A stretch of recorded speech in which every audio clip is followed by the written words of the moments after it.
鲜血喷溅顺着脖颈流下，溅的衣服和脸上都是鲜红一片。但芙蓉想象中的疼痛却并未袭来。芙蓉睁眼一看，彪虎的手挡住了发簪，发簪刺穿了彪虎的手掌，簪子尖端已经贴上芙蓉的脖子。你……芙蓉震惊地看住彪虎，他没想到这木头大汉为了救下自己，竟宁愿受伤。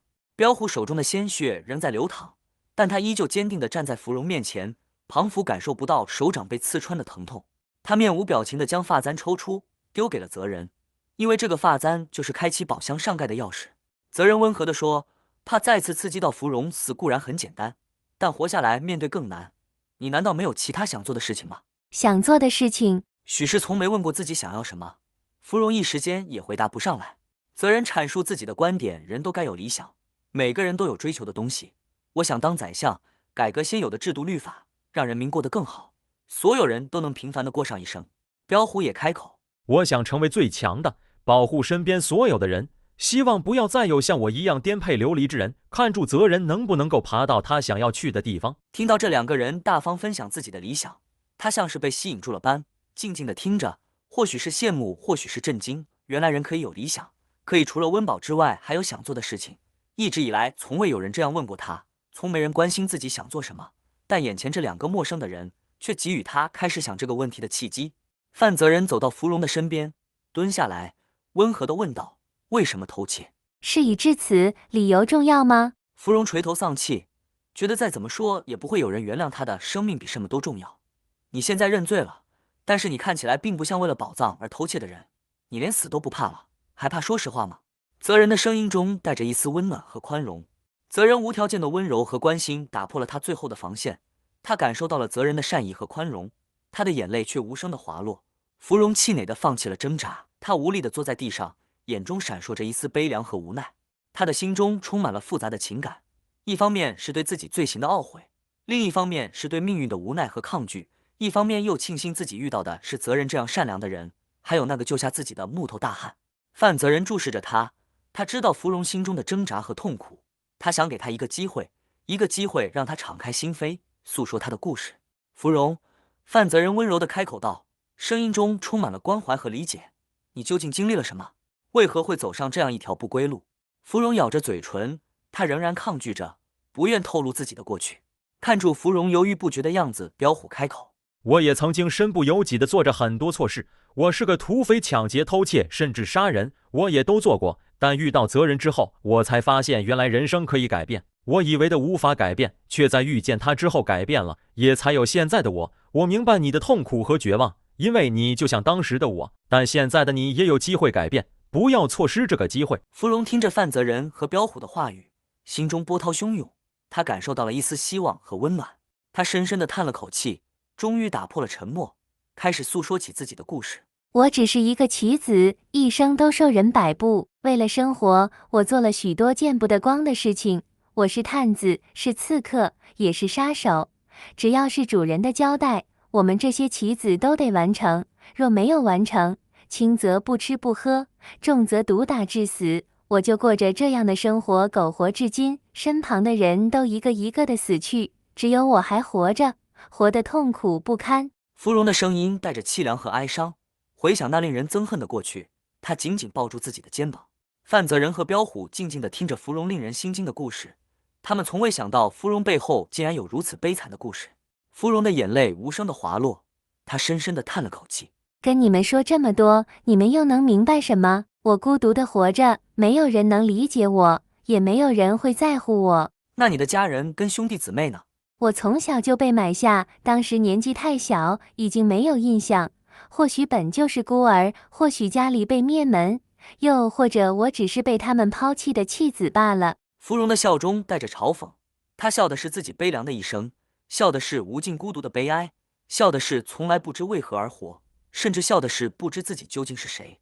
范泽人静静地听着他的言语，他意识到芙蓉身上的不幸和无奈比自己想的更深。芙蓉抬起头，眼神里充满了痛苦和哀伤。泽人接着问道：“你知道幕后指使的人是谁吗？”我从未见过我的幕后主人，他只是让我做他所吩咐的事情。对他来说，我们都只是工具而已，达成他目的的工具。我们不是人，甚至猪狗不如。芙蓉的声音充满了绝望。彪虎因过去的经历感同身受，在被罗丹天救下之前，他也是四处漂流，被利用、被骗、被看不起都是家常便饭。彪虎轻轻拍着芙蓉的肩膀：“你不是一个工具，你有自己的价值，你的生命是宝贵的。从今天开始，你就是你。”范泽仁感受到了社会的黑暗和污浊，他默默地摇了摇头：“芙蓉，你不是孤单的，我们会帮助你。”在这片充满绝望和痛苦的世界里，范泽仁和彪虎的言语充满了温暖和希望，他们愿意伸出援手，帮助芙蓉走出黑暗的迷雾，重新找到生活的意义。这对芙蓉来说无疑是种救赎。我承认我所有的罪行，我愿承受应有的罚则。她笑得美丽，但这次是释然，是解脱，是真正的做回一次自己。范泽仁和彪虎心中一阵感慨，这个美丽的舞姬背后所隐藏的是多么悲伤和无奈的故事。看住泽仁的伤口，芙蓉像是想起什么，从腰间拿出解药，给你，你中的毒不会死，我吓你们的。但是再不解毒，你怕是要躺上好几天了。泽仁想也不想就把解药吞下。谢谢你了。泽仁和芙蓉相视而笑，一旁的彪虎也终于松一口气。芙蓉被带到一旁的桌案前，签下口供，然后画押，一切都按照程序进行。范泽仁开启宝箱后，将失窃的宝物金玉锁珠交还给胡老爷。最后，胡老爷决定将金玉锁珠转让给岳寻，条件是岳寻之后的生意往来都要算他一份。岳寻开心地答应下来，谢过胡老爷，也谢过泽仁洗清他的嫌疑，并保证以后绝不再做犯法之事。这也算是皆大欢喜的结局了。两人决定先回县令府，芙蓉也被押回牢中等候发落。在回城的路上，范泽仁想起刚刚彪虎与芙蓉的打斗，好奇地看住彪虎问道：“徐大哥，你到底会使用几种武器？”彪虎淡淡的笑了笑，眼神中带着一丝玩味，答道：“都略懂。”范泽仁有些无奈地皱了皱眉头，再次追问：“总有一个数量吧？2种、3种？看你剑也用得很好，不输给拳呢。”彪虎依旧笑得神秘，只是轻轻的回答：“略懂略懂。”范泽仁感到有些不满，他认为彪虎在敷衍他，于是不死心的继续询问：“那刀呢？”彪虎依然一副神秘的表情，笑道：“略懂略懂。”范泽仁心中暗骂，但仍然不死心的问下去：“那棍棒呢？”彪虎依旧笑着回答道：“略懂略懂。”泽仁仍不死心：“那枪戟呢？”彪虎依旧故作神秘：“略懂略懂。”范泽仁实在忍受不了了，他瞪大眼睛质问：“那你究竟还会用什么？”彪虎终于忍不住笑了出来，不再逗他，坦然地说道：“其实啊，当年我当土匪的时候，武器都是有什么用什么，所以除了拳头是大当家教我的之外，刀剑、棍棒、枪戟等等，我都略懂了。”范泽仁听了，心中一阵无语，然后忍不住笑了出来。他没想到彪虎的略懂竟然是这么一回事。但这时的彪虎正心想，这次结束后一定要好好训练泽仁这个小子，才不会连暗器都闪不过，流血还中毒，真是要把他急死了。回到县令府后，范泽仁则冷静地向县令汇报了案情，请求县令收留芙蓉。县令听后表示理解，同意对芙蓉的罪行进行减轻处理，并且同意收留芙蓉。泽仁和彪虎表示会尽力帮助他重新做人，并保证他们会好好照顾他，不再让他出乱子。接下来过了几天，终于到行刑的日子，芙蓉被带到刑场，面对着吃刑的刑罚。彪虎和范泽仁站在一旁，目睹着这一切，心中充满了心疼和怜悯。终于，吃刑结束，芙蓉疲惫得无法动弹，她的身体被折磨得疼痛难忍，整个人已经疼得无法站起。两人将芙蓉带回了县令府，他暂时住在彪虎的屋子里，彪虎则是又要和泽仁挤一挤。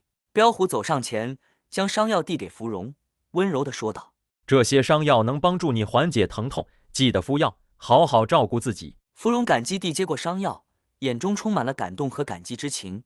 她默默地点头，表示谢意。大夫来看过之后，说芙蓉需要安静的休息和照顾，伤口最迟大约1个月左右能好。彪虎特意买了一些甜食和滋补的食物给芙蓉，希望能够让她尽快康复。他心中充满了一种特别的情感，他不知道该如何形容，只是感觉到了彼此之间的一丝不一样。如果喜欢今天的故事，再麻烦订阅、按赞、留言、分享，并记得开启小铃铛。这里是图说故事录，我们下次见。